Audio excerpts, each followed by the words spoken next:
Greetings. Today's just going to be a quick little video where I'm going to compare a few different audio interfaces and whether or not it makes a big difference to my guitar tone running it through amp sims like Neural DSP's Archetype series. I've got three audio interfaces here with me today. One is the very affordable Behringer U-Phoria UM2. I've also got the very popular Focusrite Scarlett 4in 4out. And then finally, I'm going to use my Universal Audio Apollo X4. And then I'm going to use the exact same preset in Archetype Corey Wong. So to demonstrate this, I'm going to use a section of a riff from one of my Luo tracks called Shadow of a Doubt.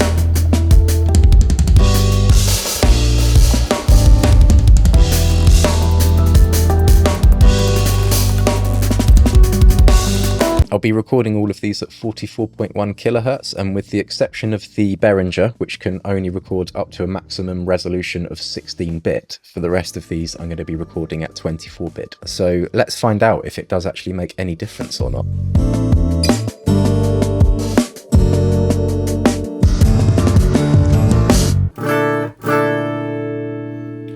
Basically, I'm trying to set the input gain so that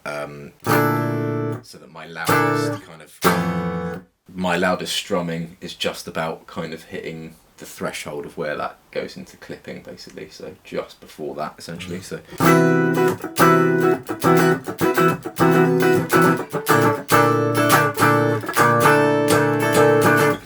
should be alright. So I'm going to use my Archetype preset called Crunchy Cloyne and just try and get a take of this riff.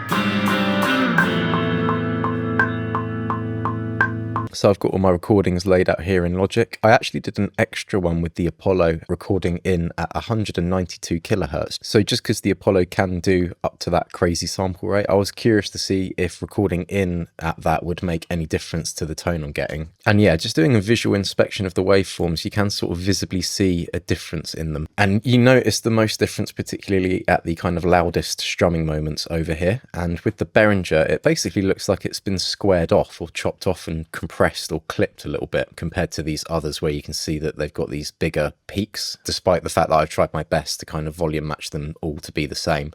The Scarlett and the Apollo still just pick up a little bit more level, and I would put that down to the fact that the Behringer can only record up to 16-bit resolution, and I think that's what's going to be making the biggest impact to the tonal difference here. So before I put the amp sim on this, I'm just curious to compare the DI'd recordings to see if there's a noticeable difference between those.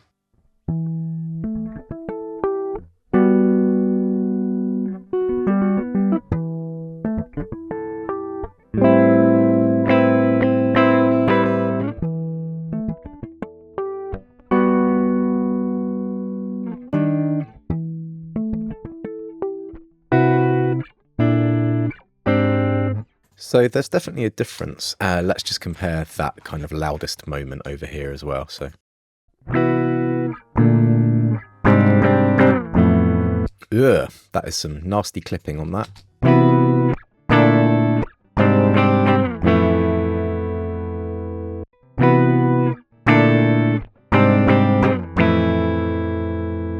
Straight away, the first things I notice is that on the Behringer interface input, there's quite a lot of hiss and noise that I'm not getting from the Scarlett or the Apollo. So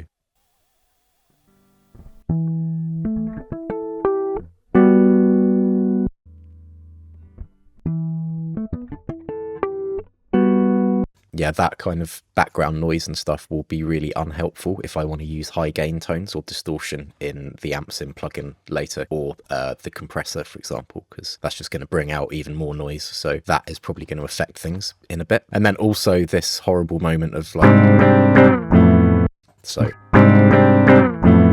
Although also, if you've got iZotope RX, you could fix this in about 2 seconds. So let's just do that. So this is my Behringer recording in iZotope RX. If I highlight this bit of noise here, I'm just going to use the spectral denoise module, get the noise profile, and then get rid of some of that hiss. Cool, so that's not a problem anymore. Sick. And then, yeah, that clipping issue, I can easily get rid of that using the declick module in iZotope RX as well. You can kind of see the clicks are there, so that crap. I can just highlight that bit of the spectrum, and then I'm going to run the declicker. Let's just do that for these bits here. So that's kind of cool. So if you've got this software, then clipping your input is not really a problem. So I'll play through this now with the amp sim on, and let's see how it affects the tone that we get out of it.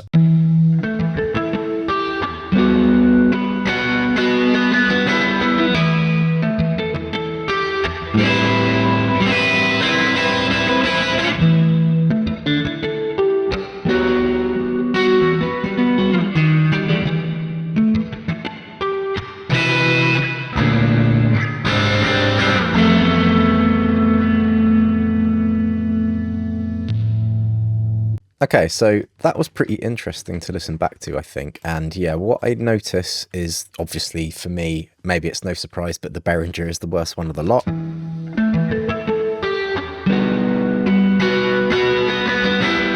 It just noticeably has a lot less bite and a less kind of attacky, high presence sound to it. It doesn't really get up into that kind of nice...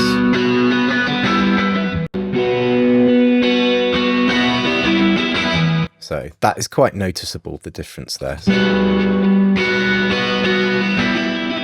There's clearly a massive difference between the Behringer and the Scarlett and the sound quality and how that's affecting my tone. But when it comes to the difference between the Scarlett and the Apollo, the difference starts to become a little bit more nuanced and a little bit harder to notice. And I feel like that's not insignificant because the price difference between these two things is pretty substantial. In the context of a full mix, or if you were running this with a live drummer and a band, or there was like other stuff going on in the arrangement, I wonder how noticeable and kind of how much difference it would make. I mean, we can test that out now by listening to this guitar track over the backing tracks.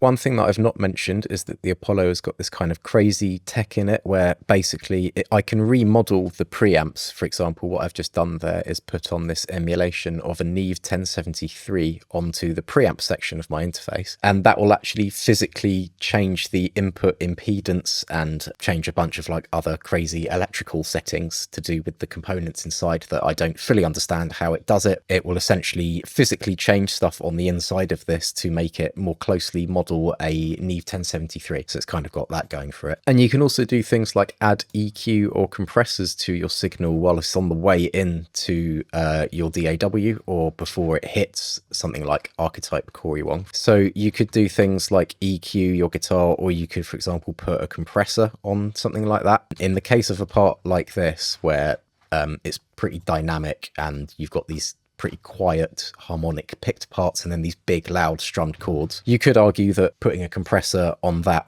before on the way in would help you get a better result out of archetype Corey Wong, or you know, for a part like that where it maybe needs a little bit of dynamic control. And then the other thing for me personally that sets this apart from the others is it's got great, or pretty good anyway, analog to digital conversion and digital to analog conversion, or the DAC. And that's essentially, if I take a guitar signal and plug it into this box, it's how well it takes that analog signal, converts it to a bunch of ones and zeros, and then how well it converts those ones and zeros back to an analog signal that I hear as sound out of the speakers. But I would say that that is more important to me in a mixing and music production context and less so, I mean, it is important in a live performance context, but I think if you're like me and you're playing kind of more grassroots gigs or, you know, like smaller venues, and you want to use like live guitar like this, and you need an interface to connect to a venue PA, if somehow halfway through your set you switched from playing through a Scarlett and then you switched to playing through an Apollo for the second half of your set, I'd be quite surprised if anybody was coming up to you after the gig going like, oh, I absolutely love the sound of your DAC switch there halfway through, what was that? I think audio engineers and like mixing engineer sort of folk will notice it, but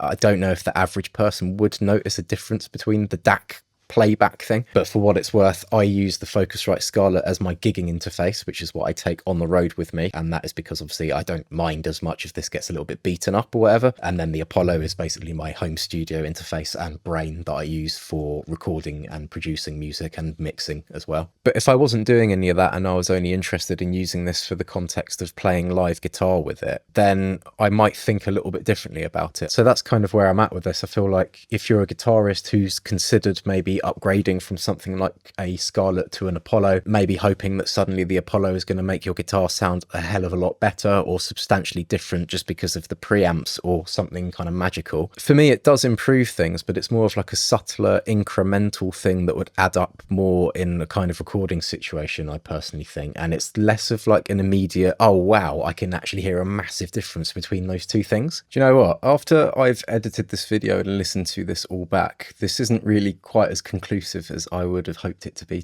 honest. Yeah, I've actually just subsequently remembered that I've got one of these little switchblade pedals by Electro Harmonics, and this handy little pedal enables you to take your single guitar signal and then split it off to two other locations. So for example, you could run it into two different amps, and I realized that I could use this to run into both the Scarlett and the Apollo at the same time to actually get an identical take so that I can really compare them properly. I'm not going to bother with the Behringer just because basically I can't split the signal off in three directions, and I would say that that thing's pretty much a write-off anyway.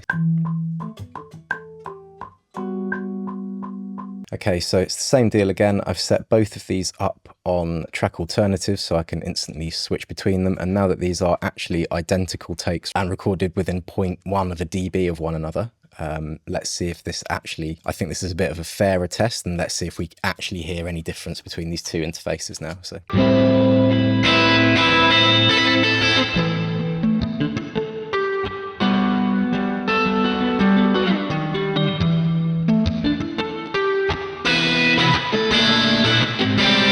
I literally can't hear a difference.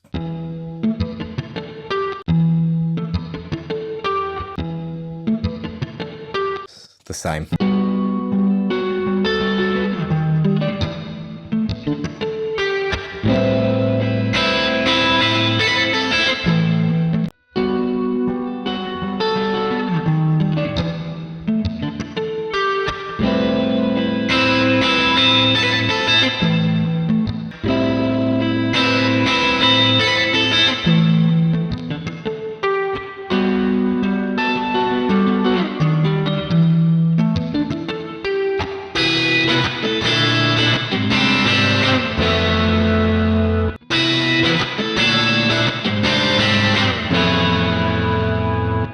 It's literally identical. Right. Okay. I literally can't hear a difference at all between the two things. So yeah, that's interesting and weird. I don't know. I'm very confused now and don't know what to think. I don't think it matters at all anymore for this context, but I don't know if that's accurate advice to give. I'm very confused. Help me out, people. Do you think the sound between the Scarlett and the Apollo is that much of a noticeable difference, or can you not hear any difference at all? Or are you one of those absolute mavericks out there who would prefer the Behringer tone? Let me know in the comments, because I'm genuinely curious what people think of this, because I'm not even quite sure what to make of it myself, to be honest, in terms of how important it is or isn't. If you found this video helpful or interesting, then consider giving it a like and subscribe, as that would also really help me and the channel out to make more videos like this. And if you enjoyed the music or this riff, you can check out the full video over on the Luo YouTube, or find the full track at luomusic.bandcamp.com on Toad EP. But that's all I've got for today. Thank you very much for watching, and I shall hopefully catch you in my next upload, whenever that may be. But until then, take it easy.